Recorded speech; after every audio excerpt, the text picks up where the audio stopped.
রাজধানীতে আজ নকল প্রসাধনী তৈরির একটি কারখানায় অভিযান চালিয়ে 2 জনকে গ্রেপ্তার ও 6 লাখ টাকা জরিমানা করেছে র্যাবের ভ্রাম্যমাণ আদালত। বিএসটিআই বলছে কারখানাটির অনুমোদন নেই এবং নামি দামি কোম্পানির নাম ও লোগো ব্যবহার করছিল। এছাড়াও প্রসাধনী তৈরিতে প্রতিষ্ঠানটি ব্যবহার করছিল ক্ষতিকর রাসায়নিক, যা মানবদেহের জন্য অত্যন্ত ক্ষতিকর। এভাবেই তৈরি হচ্ছে নামকরা বিদেশি প্রসাধনী। কোনো রকম ল্যাব টেস্ট ছাড়াই ঘরে বসে প্রস্তুত হয় দেশি বিদেশি নামকরা ব্র্যান্ডের পণ্য।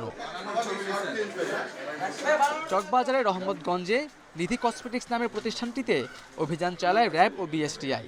কারখানার কর্মচারীরা জানান, কয়েক বছর ধরেই তারা এভাবে ঘরের মধ্যে প্রসাধনী তৈরি করছেন। এখান থেকেই এসব প্রসাধনী পাঠানো হয় দেশের বিভিন্ন স্থানে।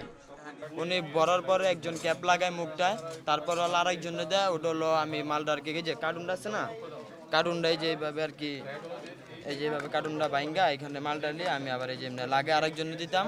যে সমকে অর্ডার হয় এমকে ফোন দেয় আমি আসি, আইসে এনতে মাল নিয়ে যাই, আবার চকে তা দিই।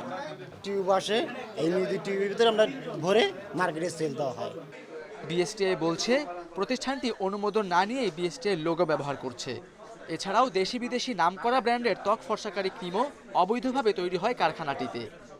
যেহেতু স্কিন ক্রিম প্রোডাক্টটা বিএসটি একটা রেগুলেটরি প্রোডাক্ট, এই পণ্য বিক্রয় বিতরণ করতে গেলে বিএসটি থেকে লাইসেন্স নিতে হবে। ওনাদের এই ধরনের কোনো কাগজপত্র কিচ্ছু নেই, এবং এই প্রোডাক্টগুলো যেহেতু একটা সেন্সিটিভ প্রোডাক্ট এবং যে ধরনের কেমিক্যালগুলো তারা এখানে বর্ণনা করছেন, আসলে তার কিছুই পাওয়া যায়নি। র্যাব বলছে নকল প্রসাধনী তৈরিতে ব্যবহার করা হয় ত্বকের জন্য ক্ষতিকর বিভিন্ন রাসায়নিক। ত্বক ফর্সার ক্রিমে যেসব কেমিক্যাল ব্যবহার করা হয় তা অতিমাত্রায় ব্যবহারে ত্বকের ক্যান্সারও হতে পারে।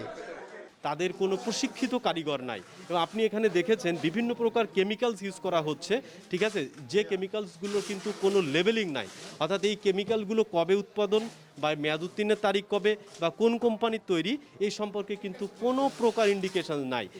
অভিযানে আটক 2 কর্মচারীকে 6 লাখ টাকা জরিমানা, অনাদায়ে 2 মাস কারাদণ্ড দেয় ভ্রাম্যমাণ আদালত।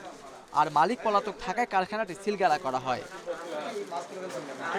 Khaled Raihan, independent news, Dhaka.